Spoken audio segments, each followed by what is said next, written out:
Hello दोस्तों, कैसे हो। आशा करती हूँ कि आप सब ठीक होंगे। आज अपन पढ़ने जा रहे हैं G20।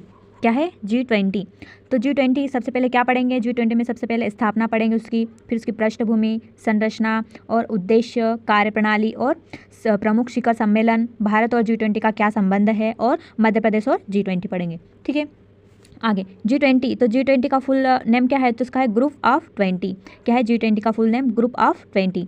इसकी स्थापना, तो इसकी स्थापना सबसे पहले पढ़ते हैं। तो स्थापना कब की गई थी? 26 सितंबर 1999 को की गई थी। कब? 26 सितंबर 1999 को G20 की स्थापना की गई थी। ठीक है, तो ये G20 क्या है? तो G20 क्या है? अंतर्राष्ट्रीय आर्थिक सहयोग का एक प्रमुख मंचन है।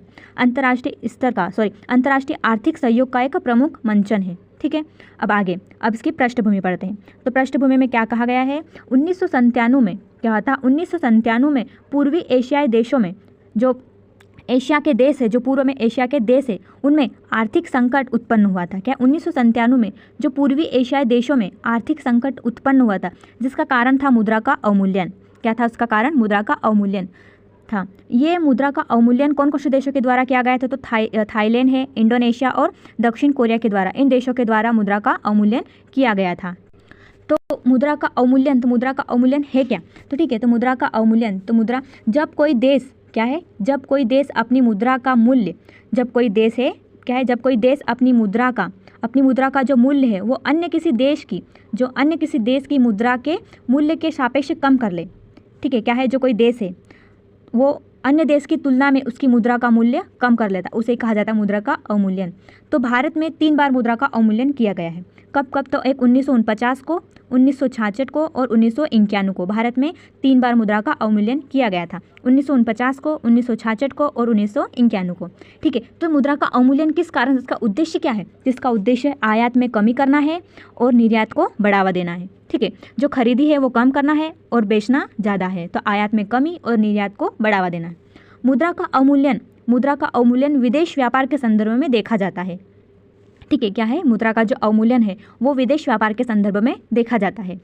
इस समय जब मुद्रा का जो अवमूल्यन या फिर आर्थिक संकट उत्पन्न हुआ था उस समय, तो इस समय आर्थिक संकट से उभरने के लिए, मतलब जैसे आर्थिक संकट आ गया था तो उसमें सब अस्त व्यस्त हो गया था, तो उससे उभरने के लिए G7 के द्वारा, सबसे पहले G20 में 7 देश थे, तो क्या है? G7 के द्वारा पहल की गई थी। क्या गई थी? पहल, क्या? मांग की गई थी कि जिससे वैश्विक अर्थव्यवस्था को स्थिरता प्रदान की जा सके और भविष्य में ऐसी समस्या उत्पन्न न हो। इसलिए इन्होंने क्या किया था? G7 के सहयोग से, क्या होता है? G7 मतलब जो G20 में जो 7 देश है उनके सहयोग से 26 सितंबर 1999 को G20 की स्थापना कर दी गई। ठीक है, तो G20 वर्तमान में विश्व की जीडीपी का कितने प्रतिशत है? 85%, जो वर्तमान में जीडीपी है विश्व की, और G20 की जीडीपी। तो जो G20 की जो G20 है ना, वो विश्व की जीडीपी में कितने प्रतिशत भाग लेता है? तो 85% भाग रखता है। ठीक है, और विश्व व्यापार में 80% योगदान देता है, तथा इस समूह में विश्व की 2/3 से भी ज़्यादा आबादी शामिल है। जो इस समूह है, जो G20, उसके अंतर्गत विश्व की आबादी का 2/3 भाग है, आबादी शामिल है। कहाँ पर? G20 में। ठीक है, इसकी संरचना, अब अगला पॉइंट क्या आएगा? संरचना। तो G20 का कोई मुख्यालय नहीं है, G20 का कोई मुख्यालय भी नहीं है और ना कोई इसका सचिवालय है। ठीक है, तो वर्तमान में इसमें सदस्य कितने देश है? तो इसमें 19 देश थे, पर इसमें 2 संघ और आके मिल गए। कौन सा? एक AU और एक है EU। तो EU क्या है? तो EU है यूरोपियन यूनियन है। EU का फुल नेम क्या है? European union. इसकी स्थापना कब की गई थी? तो इसकी स्थापना 1993 में की गई थी। और इसके अंतर्गत कितने देश शामिल है? जो EU है इसके अंदर कितने देश शामिल है? जो ये संघ है इसके अंतर्गत, तो इसके अंतर्गत 28 देश शामिल है। ठीक है, अब आया AU। तो AU क्या है? जो अफ्रीकन यूनियन, AU का फुल नेम क्या है? अफ्रीकन यूनियन है। ठीक है, तो इसकी स्थापना कब की गई थी? इसकी स्थापना 2002 में की गई थी। और इसके अंदर कितने? 55 देश है। जो AU है इसके अंदर, जो AU संघ है ना, इसके अंदर 55 देश शामिल है। तो ये AU की स्थापना कब की गई? तो इसकी 2002 में की गई थी। जो AU है, क्या? अफ्रीकन यूनियन, ये एक नवीनतम सदस्य देश है। ठीक है, जो G20 का नवीनतम सदस्य देश है। ये G20 के 18वें शिखर सम्मेलन, जो 18वां शिखर सम्मेलन कहाँ हुआ था? भारत में हुआ था, है ना, 2023 का। तो 18वां शिखर सम्मेलन में इसे शामिल कर दिया गया। ठीक है, G20 में इसको शामिल कर लिया गया, सदस्यता प्रदान की गई। ठीक है, आगे, अब इसमें कौन कौन से देश है? 19 देश है इसमें। तो कौन कौन से है? तो पहला है अर्जेंटीना, ऑस्ट्रेलिया, ब्राज़ील, कनाडा, चीन, France, Germany, Italy, Indonesia, Bharat, Japan, Mexico, रूस, सऊदी अरब, दक्षिण कोरिया, तुर्की, यूनाइटेड किंगडम, संयुक्त राज्य अमेरिका और दक्षिण अफ्रीका। ठीक है, इतने देश इसमें शामिल है। जो G20 के जो देश है 19 देश है इसमें। ठीक है, तो उसमें उसकी ट्रिक याद करवाते। तो क्या है इसकी ट्रिक है? गुरु जी, क्या है? गुरु जी सीता, क्या है? गुरु जी सीता अब ACC, FCI और MF में जॉब करती। क्या बोले? गुरु जी सीता अब ACC, FCI या MF में जॉब करती है। तो इसकी ये ट्रिक है, आप याद कर लेना। ठीक है, तो इसका बताती हूँ। जी से क्या है? जर्मनी। जी से क्या है? जर्मनी। यू से क्या है? यू से है USA अर्थात संयुक्त राज्य अमेरिका। आर से क्या है? आर से है रूस। आर से क्या है? रूस। और यू से क्या है? यूके से क्या है? United kingdom. ठीक है, अब ये गुरु जी हो गया। अब जी से क्या होता है? जी से क्या है? जे से जापान। आई से इंडिया और जापान। सीता, तो सीता से क्या है? एस से क्या है? South Africa. फिर आई से क्या है? इंडोनेशिया। आई से क्या है? इंडोनेशिया। टी से क्या है? तुर्की, मतलब तुर्की। ठीक है, और आगे आया ए से क्या है? ऑस्ट्रेलिया। ठीक है, अब आगे अब से क्या आएगा? ए और बी। तो अ से क्या है? अर्जेंटीना। क्या है? ए से अर्जेंटीना। बी से क्या आएगा? ब्राज़ील। बी से क्या आएगा? ब्राज़ील। और सी, तो ACC मतलब एस से क्या होता है? सऊदी अरब। और एक एस से क्या होता है? दक्षिण कोरिया। और सी से क्या आएगा? कनाडा। सी से क्या आएगा? कनाडा।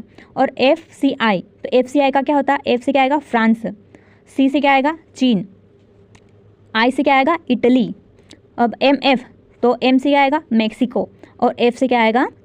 European union. और अभी जो एक नई सदस्यता मिली एक सदस्य देश को, तो वो क्या है? AU मतलब अफ्रीकन यूनियन है। ठीक है, अब इसकी पढ़ते हैं। इसका उद्देश्य, G20 की स्थापना किस उद्देश्य से की गई? तो G20 की स्थापना वित्तीय स्थिरता को बनाए रखना है। क्या है G20 की उद्देश्यता? क्या है? एक वित्तीय स्थिरता को बनाए रखना है और सतत और समावेशी विकास को बढ़ावा देना है। जो सतत और समावेशी विकास है ना, उसको बढ़ावा देना है। ठीक है, और क्या है? वैश्विक आर्थिक मुद्दों पर चर्चा करना है। जो विश्व स्तर के जो आर्थिक मुद्दे हैं उन पर क्या करना है? चर्चा करना है और उनका क्या करना है? उनका समाधान करना है। ठीक है, अब इसकी कार्यप्रणाली पढ़ते हैं। आगे क्या है? कार्यप्रणाली, 5वां पॉइंट। तो G20 की अर्थव्यवस्था को संचालित करने का निर्धारण और कार्य G20 के अध्यक्ष देश का होता है। मतलब G20 जिस देश में हो रहा है उस देश का जो अध्यक्ष होगा वही G20 का संचालन, उसका निर्धारण और कार्य करने का जो भी कार्यप्रणाली बनाएगा वो उस देश का अध्यक्ष बनाएगा, जहाँ पर जिस देश में G20 हो रहा है। ठीक है, और G20 क्या है? ये एक वर्षीय एजेंडा तैयार करता है। क्या है? जो G20 इसकी कार्यप्रणाली में क्या बोला जा रहा है कि जो एक वर्षीय एजेंडा तैयार करता है जिस पर सभी सदस्य देश चर्चा करते हैं और लागू करते हैं। मतलब जिस देश में हो रहा है वो उसको सिर्फ एक वर्ष के लिए ही वो संचालन करने के लिए दिया जाता है। ठीक है, एक वर्ष के लिए। आगे G20 के सदस्य के मध्य समन्वय स्थापित करने के लिए, क्या G20 के जो सदस्य देश है ना उसके मध्य समन्वय स्थापित करने के लिए और कार्य व्यवस्था को बढ़ावा देने के लिए, क्या है? जो G20 के जो सदस्य देश उनके मध्य समन्वय को स्थापित करने के लिए और कार्य व्यवस्था को बढ़ावा देने के लिए यह देश का एक प्रतिनिधि नियुक्त करते हैं। क्या है? जो सदस्य देश है उनके मध्य समन्वय स्थापित करना है और उनकी कार्य व्यवस्था को बढ़ावा देना है। इसके लिए जो देश है वो क्या करता है? एक प्रतिनिधि नियुक्त करता है। उसे क्या कहा जाता है? शेरपा कहा जाता है ना? ठीक है, शेरपा कहा जाता है। अब भारतीय शेरपा किसे कहा जाता है? तो भारतीय शेरपा अमिताभ कांत को कहा जाता है। भारतीय शेरपा किसे कहा जाता है? अमिताभ कांत को कहा जाता है। आगे और क्या है? 2008 से पहले, क्या है? 2008 से पहले G20 की कार्यप्रणाली का संचालन 2008 से पहले क्या करते थे? G20 का जो कार्यप्रणाली थी उसका संचालन G20 के जो सदस्य देश थे ना उनके वित्त मंत्री और केंद्रीय बैंक के गवर्नरों के माध्यम से किया जाता था। 2008 से पहले क्या करते थे? जो G20 की जो कार्यप्रणाली या फिर उसको संभालने का कार्य कौन करता था? जो G20 है ना उसके देश, जो G20 के जो सदस्य देश है, सदस्य देश का जो अध्यक्ष करता वो नहीं, और क्या करता था? वित्त मंत्री और केंद्रीय बैंक के गवर्नरों के माध्यम से उसका संचालन किया जाता है। किसका? G20 का। कब? 2008 से पहले। ठीक है, अब पढ़ेंगे ट्रोइका। तो ट्रोइका क्या होता है? तो ये क्या होता है? ये 3 देशों का एक समूह होता है। इसमें 3 देश शामिल होते हैं। ट्रोइका में 3 देश शामिल होते हैं। जिस देश में हो रहा है, क्या हो रहा है? जैसे अपन भारत को ले लेते, भारत देश में अभी हो रहा था 2023 का भारत में G20 का शिखर सम्मेलन हो रहा था। तो पहला देश हो गया भारत, जिस देश में हो रहा है। और वह मतलब जो पहले हो चुका है, तो पहले कौन से देश में हुआ? 2022 में इंडोनेशिया में हुआ था।